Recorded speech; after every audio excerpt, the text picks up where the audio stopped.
પોપટરામ બાપાની દુધેશ્વર માતની લાવેશ્વર નાથની ઉગમેશ્વર નાથની ઈર્ષાગર ભગવાનની સતગુરુદેવની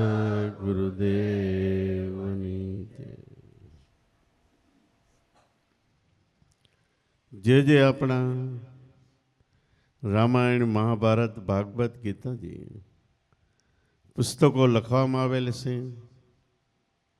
એ પુસ્તકો ઋષિમુનિઓ કે મહાપુરુષો એમનો આત્મા રમણ છે. એમાં જે પાત્રો આપ્યા છે આ બધાય પાત્રો આપણા 5 તત્વ, 3 ગુણ, 4 અંતઃકરણ, શ્વાસોશ્વાસ, ખટ શબ્દ, સપ્ત ભૂમિકા, અષ્ટ કમળદળ, 9 ઇન્દ્રિયો, આપણા દેહનું આખું વ્યાકરણ છે. એને ઋષિમુનિઓ મહાપુરુષોએ પાત્રના રૂપમાં નિરૂપણ કર્યું. શા માટે કે સાંભળતા સાંભળતા કોઈ કદાચ સવાલ પૂછે ને સામે જો વક્તા તત્વજ્ઞાની હોય તો સરસ રીતે દેહની અંદર આખું નિરૂપણ કરીને બતાવે એટલે સાધકને રસ પડે. રસ પડે એટલે આધ્યાત્મિક માર્ગ તરફ વળે છે. અને બીજી રીતે કહી તો તમે એક પણ જીવને આધ્યાત્મિક માર્ગે વાળીને સ્વરૂપની પ્રતીતિ સુધી લઈ જાઓ તો એક યજ્ઞ નહીં, કરોડો યજ્ઞની અંદર ફળ રહેલું છે. અવળવાણીઓ પણ મહાપુરુષો એટલા માટે કીધી કે સવળમાં અર્થ કોઈ પૂછે તો. એવી રીતે 18 પુરાણમાં 18 પ્રકારના ઇતિહાસ આવે. એમાં જે પાત્રો આવે એ બીજા પુરાણની અંદર બીજા નામથી હોય પણ મૂળ વસ્તુ 4 અંતઃકરણની વાત હોય તો એ જ આવે છે. જેમ ભવાઈનું ટોળું આપણા ગામમાં રમે અને સાપરા જાડાનો વેહ કાઢે તો એક જણો સાપરા જાડો થયો અને બીજા બધા પાત્ર લીધા હોય. બીજે ગામે ભરથરીનો વેહ કાઢે તો સાપરા જાડો એનો એ જ ભરથરી થયો હોય. નામ ફેરવું હોય માણસ એનો એવી હોય. એવી રીતે આધ્યાત્મિક જ્ઞાનની અંદર સાર રૂપ જોઈ તો આટલી જ વાત છે. 2 આંગળી ભેગી થઈ એમ આપણી સુરતા. સુરતા એટલે મન, બુદ્ધિ, ચિત્ત ને અહંકાર. 4 ઓફિસો આપણી અંદર અલગ અલગ રીતે કામ કરે છે. પણ જ્યારે ભજનમાં બેસીએ ત્યારે એકવાર જો 4 એક થઈ જાય તો એ સુરતા કહેવાય. અને એ સુરતા શબ્દ સાથે ચોટ કરે એટલે તરત જ તિખારા જ્યારે જેમ લોખંડ ભટકાય એવી રીતે અંતરમાં અનુભવના એકડા ઉઠે. પ્રેમ પ્રગટે, નાદ બ્રહ્મ પ્રગટે, અનેક પ્રકારનો અનુભવ પ્રગટે છે. આ જ વાતો આપણા વેદ શાસ્ત્ર પુરાણોમાં લખવામાં આવી છે, કહેવામાં આવી છે. એ વાતો આપણા ભજનના મહાત્માઓએ સાવ સહેલી કરીને જે સંસ્કૃતમાં છે એને પ્રાકૃતમાં એટલે દેશી ભાષામાં કીધી છે. એકાદ ભજનની કડી પણ જો અંતરમાં ઉતરી જાય તો બેડો પાર થઈ જાય છે. રામચંદ્ર ભગવાન વનમાં ગયા. એમ કહેવાય કે સીતાનું હરણ થયું. આપણે પહેલી દ્રષ્ટિએ આખા જગતની અંદર આપણે સહી આ જગત વન છે એની અંદર આપણે વનમાં ગયેલા છે. એવી રીતે વનમાં ગયા એમ કે એની સીતાનું હરણ થઈ ગયું. સભાભરી હનુમાન વાટ જોઈને બેઠા કે રામ મને ક્યારે કહે, કામ ક્યારે સિંધે. રામે હનુમાન સામે દ્રષ્ટિ કરીને કે તું જ આ સીતાની શોધખોળ કરવા માટે. હનુમાનજી તૈયાર થઈ ગયા. પણ એ વખતે જવાની તૈયારી વખતે હનુમાને કીધું કે હું મારી માતાને કદાચ ગોતી લઉં સીતાને, પણ એ હું રામનો બાળક દૂત છું, એને કેમ પ્રતીતિ થાય? ત્યારે એમ કહેવાય કે રામે મુદ્રા આપી. મુદ્રા એટલે આપણી ભાષામાં વીંટી થાય, પણ ઓહંગ મુદ્રા પંચતત્વથી આ જુગ બંધાણામાં ઓહંગ મુદ્રા સોહમ કહાવે. આ નિશાની આપી. આ નિશાની લંકામાં સીતાજી પાસે છે. અને બીજી રીતે એ મુદ્રા લઈને હનુમાન દોડી ગયા. પછી એ વિચાર કરે છે કે આ મુદ્રાને રાખવી ક્યાં? આંગળીમાં રાખે તો યોગ્ય ન કહેવાય. ઘણા સ્થાન ફેરવા પછી મુદ્રાને મુખમાં રાખી. તો સદગુરુ દાતાએ જે ઓમ મુદ્રા સોમ કહાવે ભજન આપ્યું છે, એને આપણા મુખમાં, આપણા અંતરમાં રાખો. તો એ કામનું છે. અને એમ કહેવાય કે સીતાજીની શોધ કરીને મુદ્રા એના ખોળામાં નાખી. સીતાજીએ મુદ્રા જોઈ કે આ તો મારા ધણીની મુદ્રા છે. એની ઉપરથી પછી હનુમાનને ઓળખી ગયા. એની બીજી વાત, રામ રાવણનું યુદ્ધ પૂરું થયું. હનુમાનજીને બોલાવીને રામચંદ્ર ભગવાને મુદ્રા આપી કે આલે જા, મંદરાચલ પર્વત ઉપર બગદારામ ઋષિ ધ્યાનમાં બેઠા છે ત્યાં જા, અને જાગ્રત થાય ત્યારે મુદ્રા આપજે અને કહેજે કે મારા માલિક રામ અને રાવણ વચ્ચે યુદ્ધ થયું. રામને પક્ષે સત્ય હતું તો રામનો વિજય થયો. અને એના પ્રતિક રૂપે એટલે યાદી રૂપે આ મુદ્રા મોકલી. હનુમાનજી તો ગયા અને શોધીને ઋષિ મહારાજ પાસે આવ્યા અને બેઠા. હનુમાનજીએ વાત કરી કે મારા માલિક રામ અને રાવણનું યુદ્ધ થયું. યુદ્ધમાં રામનો વિજય થયો, કારણ કે એ પક્ષમાં સત્ય હતું. એના પ્રતિક રૂપે આ મુદ્રા મોકલી છે. બગદાલમ ઋષિ લીધી. બહુ સારું, સરસ. આલે અહીંથી થોડેક દૂર ઘડો છે, એની ઉપર મોટું બાંધેલું છે. એ ખોલીને એમાં મુદ્રા નાખીને અહીં આવતો રહે. હનુમાનજી તો ગયા અને ઘડાની ઉપરથી કપડાનું આવરણ હટાવ્યું. અંતર ઘડામાં જોયું તો અસંખ્ય મુદ્રાઓ માથે મુઠ્ઠી ભરીને બહાર લાવ્યા. પોતાની મુદ્રા એ સરખાવી તો રંગમાં, રૂપમાં, આકારમાં, વજનમાં, ઘાટમાં ક્યાંય ફેર નહીં. કેટલી મુદ્રાઓ પણ એમાં કોઈ ઠેકાણે ક્યાંય ફેર નહીં. હનુમાનજીનો સ્વભાવ તર્કવાદી હતો. ફરીવાર ઊંડેથી હાથ નાખીને કાઢીને જોયું તો એમાં એ જ રીતે. પછી રામની મુદ્રા અંદર નાખીને અને ઘડાને કપડું બાંધીને પાછા આવી ગયા. ઋષિ મહારાજ પાસે જઈને બેઠા. બેસીને કે મારે એક સવાલ પૂછવો છે. ત્યારે ઋષિ મહારાજ કે બગદાલમ ઋષિ કે પૂછી શકો છો. તો કે મારા માલિક રામે મુદ્રા મોકલી, એ તો બરોબર, પણ એની અંદર અસંખ્ય મુદ્રાઓ છે. બીજી ક્યાંથી આવી? વળી બધી એક સાથે ઘડાની હોય, એક બીબાનો માલ તાજો હોય એવી છે. તો આ મુદ્રાઓ ત્યારે બગદાલમ ઋષિ કે એમાં એક રામા અવતાર પૂરો થાય તો એક મુદ્રા મોકલે છે. તો તમે કે એમાં જેટલી મુદ્રા છે એટલા રામા અવતાર પૂરા થયા તેદનો હું આઈને બેઠો છે. હનુમાનજી અચંબામાં નવાઈ પામી ગયા કે આટલું બધું આયુષ્ય આ તમે ભોગવું કેવી રીતે? આટલું બધું ખેંચ્યું કેવી રીતે? ત્યારે બગદાલમ ઋષિ કહે છે કે હનુમાન, 5 તત્વનું આપણું આ શરીર છે એ તો એક જળ છે. એની અંદર શ્વાસોશ્વાસ એ ચેતન શક્તિ છે. અને જન્મ વખતે દરેકનું આયુષ્ય જેવા આપણા આગલા જન્મના કર્મ, ઘણા જન્મના કર્મનો સરવાળો થાય છે અને એ પ્રમાણે આપણને આયુષ્ય આપવામાં આવે છે. આયુષ્ય વર્ષ, મહિના કે દિવસમાંથી નથી.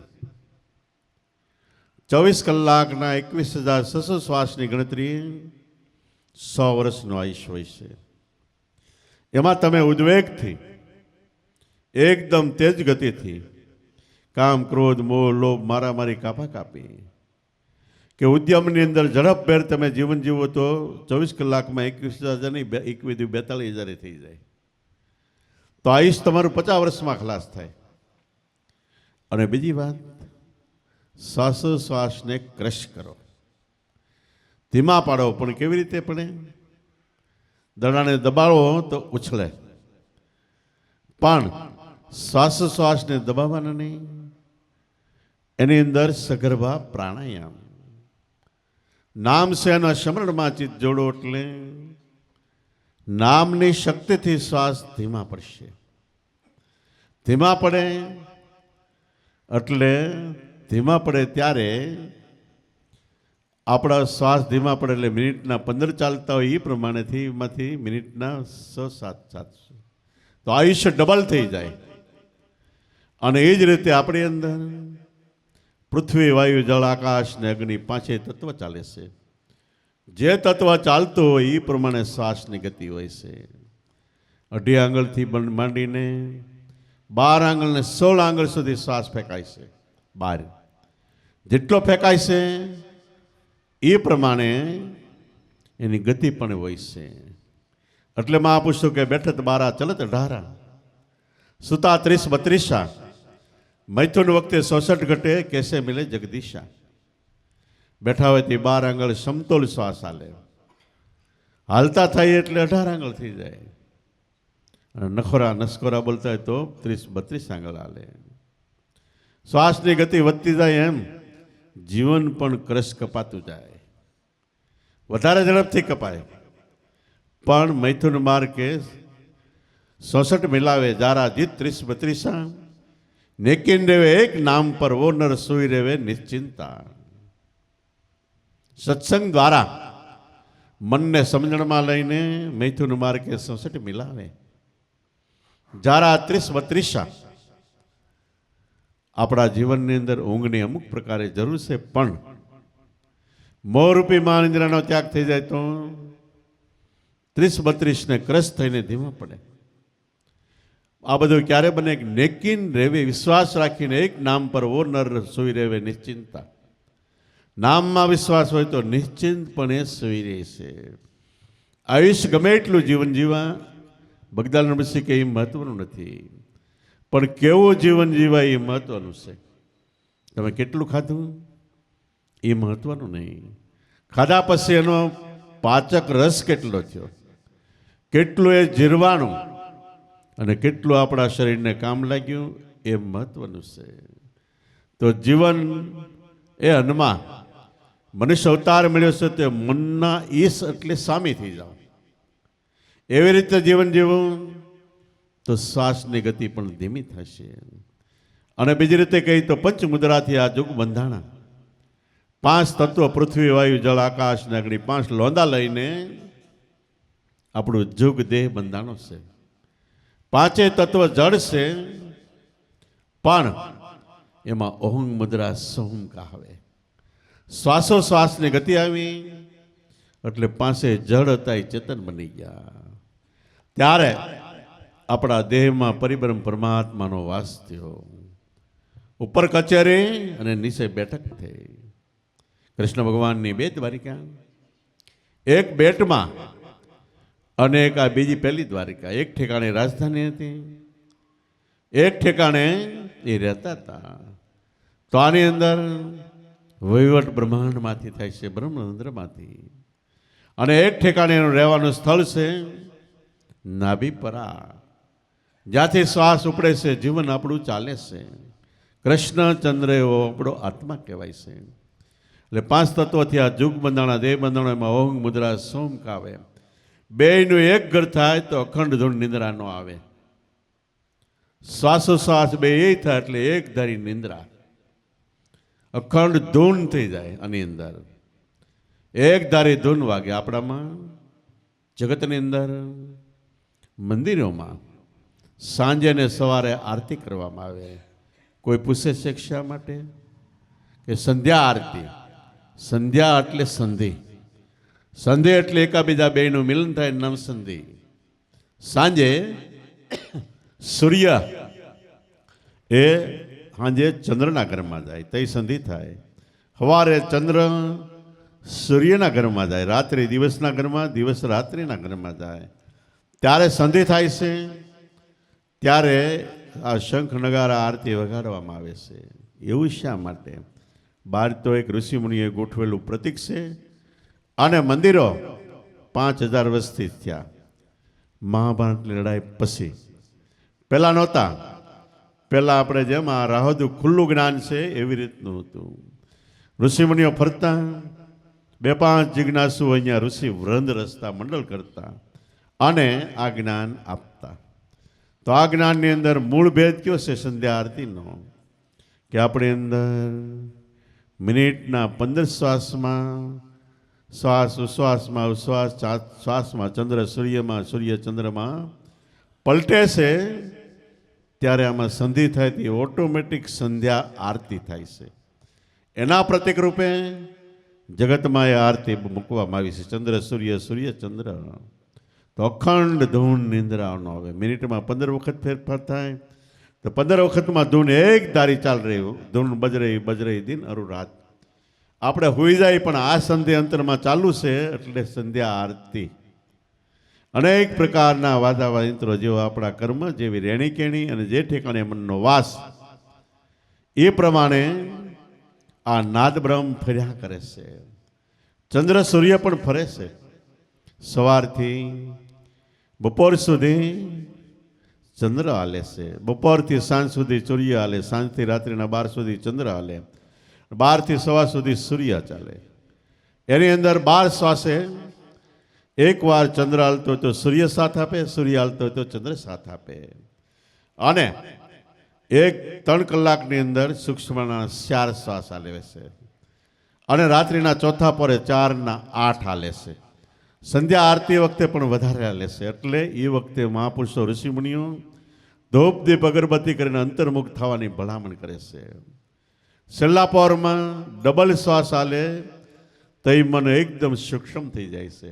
કારણ કે જગતમાં જળ જપી ગયું હોય, શાંતિ હોય, સ્થિરતા હોય, અને એ વખતે સૂક્ષ્મના વધારે શ્વાસ હાલતા હોય તો ક્યારેક મનની સૂક્ષ્મ ગતિ થઈ જાય. મનની સૂક્ષ્મ ગતિ એટલે આપણું મન સતત જાગ્રતમાં તો નહીં, સપનામાં પણ સંકલ્પ વિકલ્પ કરતું એક ધારું કૂદકા ઠેકડા માર્યા કરે છે. એ એકવાર શેમાંથી પ્રગટ થયું? પ્રાણ શ્વાસમાંથી. એમાં એકવાર લય થઈ ગયું એટલે કમ્પ્લીટ કામ થઈ ગયું, સૂક્ષ્મણા થઈ ગઈ. વચન નહીં સૂક્ષ્મણા કહેવાય, નામ નહીં સૂક્ષ્મણા કહેવાય. એવી રીતે શ્વાસોશ્વાસનો એક ઘર થાય ત્યારે અંતરમાં ઓટોમેટિક સૂક્ષ્મણા પ્રગટે. આ સૂક્ષ્મણા નામના સ્મરણથી પ્રગટે છે. એટલે અખંડ ધૂન નિંદ્રા ન આવે. પીર પૈગંબર સબોય દેવા સોય કરતા મુદ્રા કી સેવા. જેને પીર કયો, 1,80,000 કે પીર આવ્યા અરબસ્તાનથી ઓલિયા લો. પણ એ બધી સાધના કઈ કરતા? શ્વાસોશ્વાસની સાધના. એટલે જીવન બાપા કે શ્વાસોશ્વાસની સાધના, એનાથી કોઈ સિનેમા પહોંચી જાય? પૈગંબર, પૈગંબર એટલે સંદેશો. અંબર આવનાર ખુદાનો, ભગવાનનો સંદેશો લઈને જ આવે છે.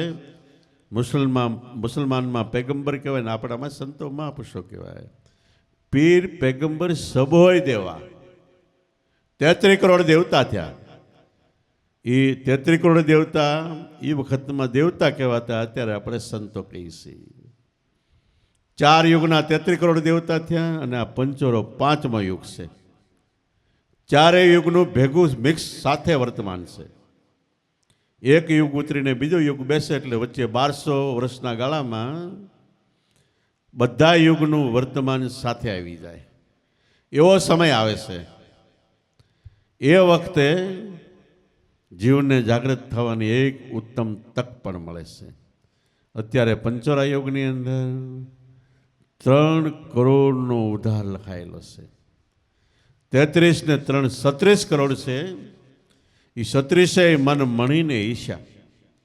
બધા દેવી દેવતા સંતો કયો, અને મનથી મણી એટલે નામની ઈચ્છા કરી. સત્રીસેનાએ મનને મણીની ઈચ્છા એટલે નામની ઈચ્છા કરી, એકેયની ઈચ્છા કામી. અસલ જુગના આશે દ્વારા આદિ અનાદિથી ભગવાનની ઘરે જવાનું આ એક જ દ્વાર છે, શ્વાસોશ્વાસનું ભજન. અસલ જુગના આશે દ્વારા એમાં બેઠા છે અંતરયામી. અંતરની અંદર થડોથડ, યામી એટલે સોટી ગયેલા, બેસી થડોથડ પરિબ્રહ્મ પરમાત્મા આપણો આત્મા છે. આપણો કોઈ દોસ્તાર હોય, મિત્ર હોય, પરદેશ હોય, આપણે હેત ને પુષ્કળ હોય, 12-15 વર્ષે મળે, આપણે એકદમ ભેટીને ચોંટી જાય. છતાંય ભેટે તો ચામડા અડે છે. જ્યારે આપણા અંતરમાં પરિબ્રહ્મ પરમાત્મા ચામડા નહીં, બધા અવયવોની અંદર અંદર બહાર એક તારો રહેલો છે. એના વગર આ દેહમાં કે બહાર પણ અણુ માત્ર જગ્યા ખાલી નથી. તો એવી રીતે પરિબ્રહ્મ પરમાત્મા આપણા દેહમાં હાજર છે, પણ ઓળખાણ કરવા માટે આ નામનું સ્મરણ, શ્વાસોશ્વાસનું ભજન છે. એટલે સત્રીસેય મન મણીની ઈચ્છા, એકેયની ઈચ્છા કામી. અસલ જુગના આશે દ્વારા આદિ અનાદિ ત્યાં એક જ ભક્તિ છે. મનુષ્ય માત્રનો ધર્મ એક જ કે તમે તમારા આત્માને ઓળખો. અને બીજી રીતે અત્યારે જગતમાં કદાચ હજારો ધર્મ છે, આપણને ખબર નથી, પણ બધાની સ્થાપના કરવાવાળા મૂળ પુરુષો એના જીવન ચરિત્રની પાછળ એનું જ્ઞાન છે. સાંભળો, વાંચો, વિચારો તો બધાએ આત્માની ઓળખાણની જ ભલામણ કરી છે. એટલે મનુષ્ય માત્રનો એક જ ધર્મ, તમે તમારા આત્માને ઓળખો. આમાં મારો ધર્મ તમારો ધર્મ કોઈ વાદ વિવાદ નથી, પણ પાછળથી 2-3 4 પેઢી ગઈ એટલે ન સમજાણું, એટલે મારો ધર્મ તમારો ધર્મ વાદ વિવાદ વધી ગયો. નકર ધર્મ એને કહેવાય કે વાદ વિવાદ મટાડે. પહેલાંના જમાનામાં યુદ્ધમાં પણ ધર્મ હતો, લડાઈમાં ધર્મ હતો. સાંજ પડે એટલે લડાઈ, શંખ ફૂંકાય એટલે બંધ. અને અત્યારે ધર્મની અંદર લડાઈ છે, ઉલટું થઈ ગયું છે. આ મટાડવા માટે જો અંતરનું ભજન થાય તો જ મટે. પીર પૈગંબર સબ હોય દેવા, બધાય દેવા, સોય કરતા આ મુદ્રાની સેવા. બધાએ આ જ ભજન કર્યું છે. 12 કર્મકાંડ, જપ તપ તીરથ હોમ હવન યજ્ઞ વ્રત ઉપવાસ નિયમ જાત્રા પુંદાન દોરા દાગા માતાજી હનુમાનજી ગણપતિ દેવી દેવતા. આ બધું શા માટે છે? કે ચોર છે, ડાકુ છે, લૂંટારા છે, બારવટિયા છે, હાવ નાસ્તિક, ભગવાન તરફ બિલકુલ ભાવ નથી, એને ભાવ જગાડવા માટે આ બધી વસ્તુ મૂકી છે. જેમ રેઢિયાર ઢોરવું હોય, એને ખીલે બાંધવું હોય તો લીલાની કોળી આપણે તરીએ, એટલે દોડી નહીં કોળી ખાવા આવે ને એમ કરતાં કરતાં પકડીને ખીલે બાંધીએ. એમ ઋષિમુનિઓ, દેવી દેવતા, મહાપુરુષોએ આ બધા કર્મકાંડ કે આ પુણ્ય કરશો એટલે આ ફળ મળશે, આ પુણ્ય કરશો એટલે આ ફળ મળશે, એ લીલાની કોળી બતાવી છે. કોઈ વાતે આધ્યાત્મિક માર્ગે ચડતો અને મનુષ્યનો ધર્મ સફળ કરે તો. શ્રીજી મહારાજને એક હરિભક્તે પૂછ્યું કે તમે મંદિર બનાવો છો, એક બાજુ આત્મજ્ઞાનની વાત કરો છો. ત્યારે શ્રીજી મહારાજ કે અત્યારે કાઠિયાવાડમાં દરબારનો રાજ છે. 500 વર્ષ પહેલાં પટેલ કોઈ નહોતા કાઠિયાવાડમાં, કે અમુક જ્ઞાતિ નહોતી, અને પ્રજા અભણ છે. એટલે આધ્યાત્મિક જ્ઞાન જે હું કહું છું વચનામૃતમાં 95% આત્મજ્ઞાન છે. મેં 2 વખત વાંચેલું છે. પણ એ ડાયરેક્ટ સમજી નહીં શકે. એટલે મંદિર બનાવવું તો મૂર્તિ પાસે આવશે, ત્યાં કોઈ સાધુ સંતો બિરાજતા હોય તો ઘડીક વાર બેસે તો આધ્યાત્મિક જ્ઞાન પીરસતા હોય એમાંથી કોકને લાગી જાય તો બેડો પાર થઈ જાય. એટલા માટે મંદિરો બનાવ્યા છે. અને મંદિરમાં સગુણ પૂજા કરી છે. સગુણ એટલે જે મૂર્તિ હોય એના ગુણની પૂજા, સ વત્તા ગુણ, ગુણ સાથેની પૂજા. તમે રામની પૂજા કરો તો રામમાં જે ગુણ સંસ્કાર હતા, માતા પિતાને આજ્ઞા માર્યા, ઋષિ મહારાજને આજ્ઞા માર્યા, પિતાનું વચન પાળવા માટે 12 વર્ષ વનમાં ગયા. સ્ત્રીઓના ધર્મ ક્યાં, પુરુષોના ધર્મ ક્યાં, વિધવાઓના ધર્મ ક્યાં, સાધુના ધર્મ ક્યાં, રાજાના ધર્મ ક્યાં, બધી શિખામણ રામના જીવન ચરિત્રમાંથી મળે છે. નકરી પૂજા કરવાથી નહીં. જો એકેય સંસ્કાર આપણામાં ન ઉતરે તો પૂજા કરો કે ઝોકો ઉતારો બે હરખું છે. તો ખરેખર સગુણ પૂજા મૂકી એટલે એકડે એક બાલ મેદરીથી મૂકી એમ કરતાં કરતો કયો આધ્યાત્મિક ઊંચે માર્ગે જાય તો પીર પેગંબર સબ હોય દેવા સોય કરતા આ મુદ્રા કી સેવ અનંત કોટે વિષ્ણુ કા આવે. આપણે તો એક વિષ્ણુને ઓળખીએ છીએ. અનંત કોટી, કોટી એટલે કરોડ, અંત ન આવે એટલા વિષ્ણુ. આપણે એમ થાય કેટલા વિષ્ણુ છે, પણ જેનું જીવન પરિપૂર્ણ રીતે સત્વગુણ પ્રધાન બન્યું છે એ વિષ્ણુનો ગુણ છે. સોય આ મુદ્રા શું ધ્યાન ધરાવે, સત્વગુણ જીવન બન્યું હોય અને એની પાસે નામ આપ્યું એટલે વિષ્ણુનું સ્વરૂપ એ બની ગયા. અનંત કોટી વિષ્ણુ કાવે સોય આ મુદ્રા શું ધ્યાન ધરાવે. બ્રહ્મા શિવ ગોરખ જ્ઞાની સોય હતા મુદ્રા કા ધ્યાની. બ્રહ્મા જેવા, શિવ જેવા, આમ તો જો કે બધા તત્વની વાત છે, છતાંય આપણી દ્રષ્ટિ કહીએ તો એ લોકોએ પણ બ્રહ્માએ ગુરુ હંસને કીધા. હંસનો ઉપદેશ લીધેલો બ્રહ્માએ શાસ્ત્રોમાં લખાણ છે. શિવે ગુરુ વિરંચી ઋષિ એને ગુરુ કીધા. ને કૈલાસ પર્વતની ટોચ ઉપર અત્યારે એ ટિબેટમાં છે, ત્યાં શિવજીને ગુરુ વિરંચી ઋષિએ આ મહામંત્ર સતવચનનો બોધ આપ્યો. એ જ બોધ શિવજીએ અમરનાથની ગુફામાં સતી પાર્વતીને આપ્યો. તો બ્રહ્મા શિવ ગોરખ જ્ઞાની. ગોરખ એટલે ગૌ એટલે ઇન્દ્રિયો, રક્ષ એટલે રખેવાળ, ઇન્દ્રિયો રખેવાળ મન છે એ પણ આ જાપ જપે છે કે બ્રહ્મા શિવ ગોરખ જ્ઞાની. જેટલાને આધ્યાત્મિક સાધના કરી બધા આ જ સાધના કરે છે. બ્રહ્મા શિવ ગોરખ જ્ઞાની સોય હતા મુદ્રા કા ધ્યાની. સૌદ લોક સુધી કાલ પસારા ત્યાં સુધી માયાની સળંગ ધારા.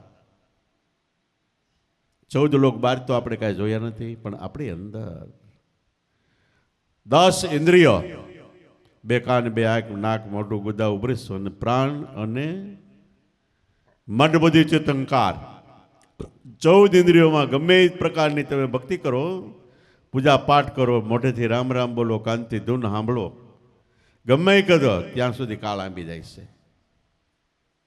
14 લોક સુધી કાળ પસારા. ટૂંકમાં જ્યાં સુધી દેહ છે કાયા છે ત્યાં સુધી માયા. 14 લોક સુધી કાળ પસારા ત્યાં સુધી માયાની સળંગધાર. આપણે કહીએ ને, આપણા શાસ્ત્રોએ કહે છે. પણ તાકે આગે એક અક્ષર સારા. ક્ષર એટલે નાશવંત, અક્ષર એટલે જેનો નાશ નથી, અવિનાશી આત્મા. તાકે આગે એક અક્ષર સારા, જેને શ્રીજી મહારાજે અક્ષર બ્રહ્મ કીધું. પુરુષોત્તમ એટલે સદગુરુ સ્વરૂપ. તાકે આગે એક અક્ષર સારા, 100 અક્ષર કા નહીં અવતારા. દેહનું અવતરણ જન્મ મરણ થાય છે, આત્માનું નથી થતું. દેહ જન્મતા તું નહીં જન્મતા, દેહ મરતા તું નહીં મરતા, દેહ આત્મ અનાત્મ તું હે આત્મ, ખોટા સંકલ્પ ક્યું કરતા. તો આનો જન્મ મરણ નથી, એ સ્વરૂપ અક્ષર બ્રહ્મ. આપણે આપણી રીતે કહીએ તો વચન. આમાંથી નામ નીકળ્યું એટલે આપણે નનામી થઈ ગઈ, પણ નામ કર્મ પ્રમાણે જે દેહ આપણે પ્રાપ્ત થયો એમાં નામ જાય તે એમાંથી શ્વાસ ઉપડે છે. આયા નાભીએ શ્વાસ બેઠો ને બીજે ઉપડ્યો.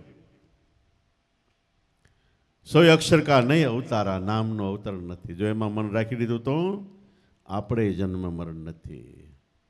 દેહમાં મન છે ત્યાં લગી જન્મ મરણને આપણને બધી ખબર છે, પણ નામમાં મન વહી ગયું તો જન્મ મરણ નથી. કબીર સાહેબ એને કે મેં નહીં મરતા મરતા સંસારા, કારણ કે મુझको તો મિલા હે જીયાવન હારા, મને જીવાડો વાળો મળ્યો છે. તો તાકે આગે અક્ષર સારા 100 અક્ષર કા નહીં અવતારા. તાકે આગે રણુકારા. નામમાં ધ્યાન આપો તો નાદ થાય. જેની ઘડીએ સુરતા શબ્દમાં ગઈ એટલે નાદ ચાલુ છે, પણ એની અનુભૂતિ થાય, અનુભવમાં આવે. તાકે આગે હે રણુકારા. રણકાર એટલે 24 કલાક એક ધારો નાદ. આત્મા રાજાની આગળ મોક્ષના વધાઈના વાદા વાંતરો વાગે છે. સુણે રણકારા, સુણે રણકો તો પ્રેમ ગઢ જાય. નામ જેમ જેમ વધતો જાય એની અંદર, એવી રીતે આપણી અંદર પ્રેમ ભાવ વધતો જાય. અને પ્રેમ છે એ નિરાકાર છે, પ્રેમની અંદર કામ, ક્રોધ, મોહ, લોભ કોઈ નથી. હોય તો એની પ્રેમના ગોદના ખોળામાં સમાઈ જાય છે. પ્રેમગઢ જાય તાકે અગર રણુકરા સુણે રણકો તો પ્રેમગઢ જાય. નામ વચન તો અગમ છે આઈ. નામ ક્યાંથી આવ્યું? કોઈ દિવસ કોઈ ન કહી શકે. એનો જન્મ જ નથી તો મરણ ક્યાંથી હોય? એ નામ વચન તો અગમ છે આઈ. નામ વચન કો નાદ બજાયો. પેલા નામનું સ્મરણ કરો. જેમ આપણે એન્જિન હોય પાણીનું, પેલા આપણે હેન્ડલ મારીએ, ઘડીક વાર હેન્ડલ મારીએ, પછી સાપ પાડીએ એટલે હેન્ડલ ખેંચી લેવાનું અને ઓટોમેટિક મશીન આપસાલ પકડી લે. પછી હેન્ડલ મારવા પણ નહીં. એમાંની અંદર પ્રાણમાં મન રાખીને શ્વાસોશ્વાસમાં સ્મરણનું હેન્ડલ માર્યા કરો. હેન્ડલ મારતા મારતા ઓટોમેટિક જે હેન્ડલ મારો છે ને વ્હીલ ફરે છે, વ્હીલ ઓટોમેટિક આપસાલ પકડી લે. આ શક્તિ મશીનની અંદર એનર્જી, ક્રૂડ ઓઇલ, પેટ્રોલ બળે છે, એમાંથી શક્તિ આવે છે. આપણે અંદર ચેતનમાંથી આ શક્તિ આવે છે, જેનો આપણે જાપ જપીએ, સામેથી આપણો જાપ જપે. કબીર સાહેબ કે પહેલાં હું રામ રામ કરતો હતો, પછી મને ઓટોમેટિક અંતરથી એવું થયું કબીરા કબીરા કબીરા, હામો અવાજ આવ્યો. એ સહજપણે ઓટોમેટિક ગતિ છે. સુણે રણકો તો પ્રેમગઢ જાય. નામ વચન તો અગમ છે આઈ. નામ વચન કો નાદ બજાયો. પેલા સ્મરણ કર્યું પછી એ નાદ ચાલુ થઈ ગયો. નામ વચન કો નાદ બજાવી ઉલટ પવન ગગન મેં જાયો. હવે આપણે જે વાત કરી છે એ તો કાયમી ધ્યાનના ભજનના અભ્યાસી છે એને માટેની વાત છે. અને એ વાતું વેદ વેદાંત શાસ્ત્રોમાં બધી લખેલી છે. પવન ઉલટાવો ગંગા સતી કે, એવી રીતે રામાયણમાં લખ્યું ઉલટ નામ જપા જગ જાના તબ વાલ્મીક ભય બ્રહ્મ સમાના. આત્મા અનુભવ સુખ સુ પ્રકાશા તબ ભવ ભય મૂળ સબ નાશા. તો આ ઉર્ધ્વ ગતિ ક્યારે પ્રગટાય કે મન બહારથી અંતરમાં આવી જાય ત્યારે. સ્વ ગગન મેં નોબત વગડી. ગગન એટલે આકાશ. આકાશ અનંત છે જેનો પાર નથી. પણ આપણું આકાશ અંતરમાં સ્વરૂપ છે, એ અનંત છે, એનો કોઈ દિવસ ક્યારેય પાર નથી. બ્રહ્માજીને એમ થયું મને કોણે ઉત્પન્ન કર્યો? ઉત્પન્ન કરનારનું મૂળ શોધમાં ઊંડા ઉતરતા ઉતરતા ઉતરતા 1000 વર્ષ ઊંડા ઉતર્યા. શાસ્ત્રો મળી 1000 વર્ષ તપ કર્યું. ઊંડા ઉતર્યા તોય જેમાં ઊંડા ઉતરતા જતા હતા એનું તળિયું આવ્યું જ નહીં. તો બ્રહ્મ તો શાયર છે, એનું માપ થાપ કશોય નહીં. નહીં તોલ કે અતોલા. રવિરામ કે ગુરુ ભાણ પ્રતાપે આ વસ્તુ પ્રગટ બોલ્યા. તો સોય ગગન મેં નોબત વગડી જ્યાં દુરજ સ્રોતની ફોજ સડી, વાં અગમ દેશ અગોચર મટી, અનભે આસનને હીરે જડી. આ મટીમાં મારા સદગુરુ બેઠા ને એને બહાર ભીતર સબગટ દેખ્યા. આપણે જે વાત કરી એ મોક્ષથી વર્ણન ન થઈ શકે, પણ ખાલી કહેવામાં આવી. એ તો જે અનુભવ કરે એને ખ્યાલ પોતે જાણે, પોતે માણે, કોઈને નહીં કહેનારા. કહેવાના એટલે કહેવાનું નહીં એવું નથી, પણ જ્યાં વાણી અટકી જાય છે, વાણી ન પોસે વેખરી, વેદ ન પોસે 4 અનુભવે એ પદ પામીએ. આમાં અનુભવ ઉઠે લક્ષ લગાર. તો ખરેખર મહાપુરુષોએ જે વાતો લખી ગાંજા ફૂકે નથી ગાઈ ગયા. અંતરમાં ઊંડા ઉતરી, મનવર્તીના પ્રવાહને પાછા વાળી, ધ્યાન યોગનો અભ્યાસ કરી, તન મન ધન લગાવીને સદગુરુને સેવીને આ વાતો લખી છે. પણ બધા એનું વાતનું મૂળ ક્યાં પહેલાં આવે છે કે વર્તમાન રહેણીકેણીમાં. જો વર્તમાન રહેણીકેણી શુદ્ધ પવિત્ર હશે તો વચન સિદ્ધિ વહેલા મોડી આપણને પાછળથી આવે છે. પણ પાયો કાસો હોય, વર્તમાન રહેણીકેણી નબળી હોય તો આગળ નથી વધાતું. એટલે જ વેદ વેદાંત શાસ્ત્ર પુરાણોમાં મનુષ્ય તરીકે જીવન જીવવામાં રહેણીકેણી કેવી કેવી હોવી જોઈએ કેટલું વર્ણન છે. યોગના આજ પગથિયામાં યમ નિયમ આસન આહાર પ્રત્યાહાર ધ્યાન ધારણા અને સમાધિ, એમાં યમ ને નિયમ એ રહેણીકેણી કીધી છે. એ રહેણીકેણી ગાંધીજીની પ્રાર્થનામાં ગાતા સત્ય અહિંસા ચોરી ન કરવી વણજોતું નવસંગ કરવું, ઓલી બ્રહ્મચર્યને જાતે મહેનત કોઈ અડે ન અભડાવવું, અભય સ્વદેશી સ્વાદ ત્યાગને સર્વધર્મ સરખા ગણવા, આ 11 મહાવ્રત સમજી દ્રઢપણે નીત આચરવા, યમ નિયમ એટલે ઇન્દ્રિય નિગ્રહ અને મનો નિગ્રહ. આસન, આસન એટલે સ્થિર થવું. તો આપણે એકવાર મનને નામનું આસન કરીને એમાં સ્થિર કરો, એનું નામ આસન છે. 12 શરીરના આસન 84 કીધા છે, પણ ઊંચામાં ઊંચું આસન તો સદગુરુજીએ નામ આપ્યું એમાં મનને સ્થિર કરી દે. ઊંચામાં ઊંચું આસન. આહાર, આહાર એટલે ખોરાક. જેવો આપણો આહાર છે એવું આપણું મનની અંદર વર્તમાન ઉલટસુલટ પલટાય છે. આ દેહની વાત થઈ, પણ આધ્યાત્મિક રીતે કામ, ક્રોધ, મોહ, લોભ, છળ, કપટ એવું જો જીવન થાય તે તમોગુણી આહાર છે. દયા, દીનતા, અધીનતા, પ્રેમ, શ્રદ્ધા, વિશ્વાસ, નમ્રતા, સેવા, સત્સંગ, સમરણ, વિવેક, વિચાર, જ્ઞાન, વૈરાગ્ય આ સતોગુણી આહાર છે. આહાર જેવો આહાર છે એવો આપણા જીવનનું ઘડતર ને એવું ભજન થાય. આખો દિવસ જો આપણું સમરણમાં ધ્યાન હોય, ભજનમાં ધ્યાન હોય, તો રાતે ધ્યાન એકદમ જામશે. આખો દી ઊંધેમાંથી આવેલા ને પછી આપણે કંઈ મન સ્થિર નથી રહેતું, ન રહે, કોઈ દી ન રહે. તો જેવો આહાર એ પ્રમાણનું જીવન બને છે. આપણામાં કહેવાય છે અન્ન એવો આહાર એવો ઓડકાર આપણને આવે છે. યમ નિયમ આસન આહાર. પ્રત્યાહાર એટલે મનને અંદરમાં લઈ જવું. પ્રત્યાહાર ધ્યાન કરવું, કાયમ નિત્ય અભ્યાસ કરવો. ધારણા સ્થિરતા રાખીને ધ્યાન, ધારણાને સમાધિ. સમાધિ એટલે ટાઈટ થઈને જડ થઈને બેસી જવું, ઘડી બે ઘડી ભાન ભૂલી જવું, એ નહીં, તો ઘેટા સમાધિ છે.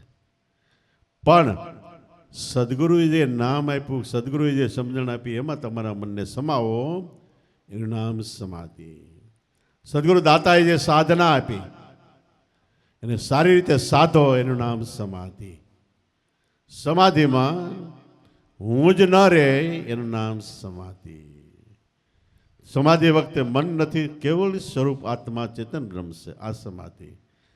તો આવી રીતે ઋષિમુનિઓએ, દેવી દેવતાઓએ ઘણા પગથિયા કીધા છે અને સંતોએ ડાયરેક્ટ પણ કીધું છે. બે વાત સત્ય છે. બાપાની સભામાં એક વાર વાત ચાલતી હતી, એમાં એક ભાઈ આવ્યા.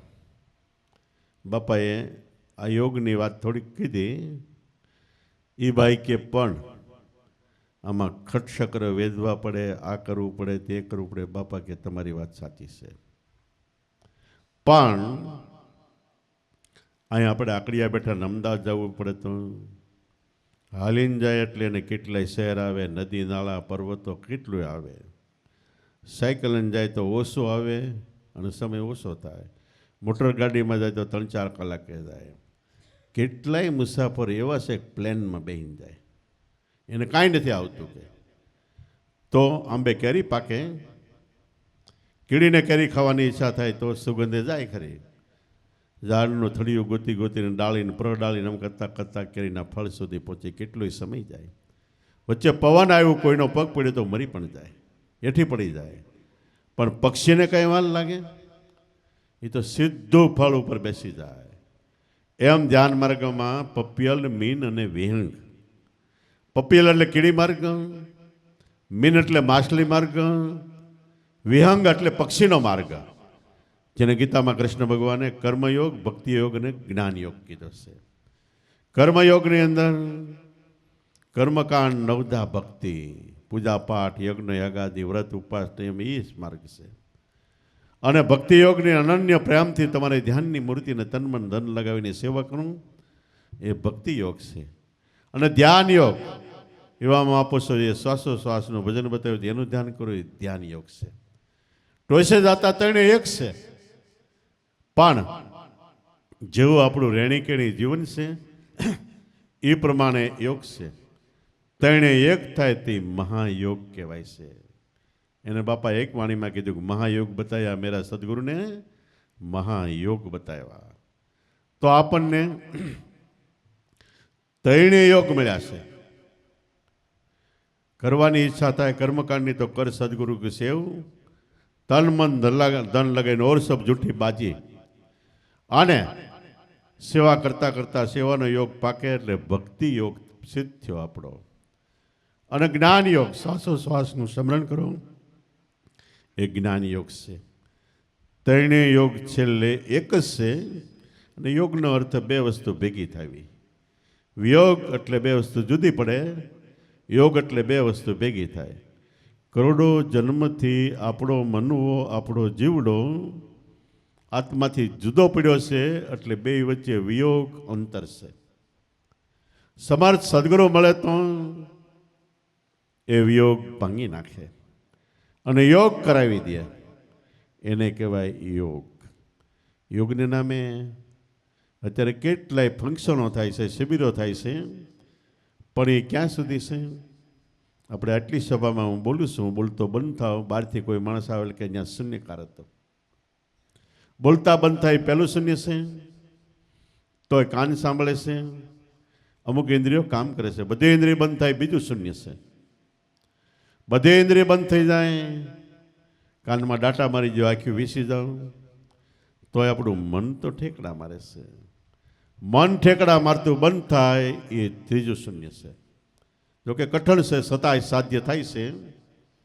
અને મન ઠેકડા મારતું બંધ થયું ત્યાર પછી પ્રાણ શ્વાસ ચાલે છે. એ શ્વાસને ક્રશ કરવાનું સાધન અજંપા જાપ, શ્વાસોશ્વાસનું ભજન, નામનું સ્મરણ. એ સાધના કરો, ત્યાંથી તો હજી યોગની સાધના, ધ્યાનના અભ્યાસની શરૂઆત છે. એ ચોથું સહજ શૂન્ય છે, મેળે થાય છે ઓટોમેટિક. અને એની અંદર શબ્દ ગાજે છે, શબ્દનો નાદ સંભળાય, પાંચમું શૂન્ય છે. અને શ્વાસ શબ્દનો એક ઘર થાય એ અભય શૂન્ય, છઠ્ઠું શૂન્ય છે. ત્યારે સાધકને એમ થાય કે મારે જન્મ મરણ નથી, મને હવે વાંધો નથી, કારણ કે હું શુદ્ધ ચૈતન્ય આત્મા છું. આ છ શૂન્ય બનાવનાર સદગુરુ હાથમું શૂન્ય છે. તો એક સદગુરુને સેવી લો, એની કૃપા દ્રષ્ટિથી બધું ઓટોમેટિક થાય છે. જો એવા મહાપુરુષો મળ્યા હોય તો તન મન ધનથી સેવો જિંદગી પર્યંત એક જ ભાવથી, અને એના શરણમાં કાયમ માટે જે વર્તમાન સંતો મહાપુરુષે ગુરુ મહિમામાં કીધું એ પ્રમાણે વર્તમાન રેણી કેણી માર્યો હતો. ઓટોમેટિક આપણે આ બધું જાણવાની જરૂર નથી, એની મિલે થાય એની કૃપાથી. રાજાની દોસ્તારી થાય તો, અને આપણે કંપની બંપની કાંઈ ખોલવું ન પડે, એની પાસે પૈસાનો કેટલો ધોધ વહી જાય. એમ સદગુરુ પરિબ્રહ્મ પરમાત્મા, એ ઘરમાં આપણે જઈએ એટલે જે કાંઈ જોઈએ બધું ઓટોમેટિક જ મળે, સહજપણે છે. એવા મહાપુરુષો મળ્યા હોય, તન મન ધનથી સેવો, મન વચન કર્મથી પરાયણ, તો આપણા જીવનને ધન્યવાદને આપણો બેડો પાડશે. બોલો સતગુરુદેવની, પોપટરામ બાપાની, દુધેશ્વર માતની, લાવેશ્વર નાથની, ઉગમેશ્વરના, ઈર્ષાગર ભગવાનની, સતગુરુદેવની.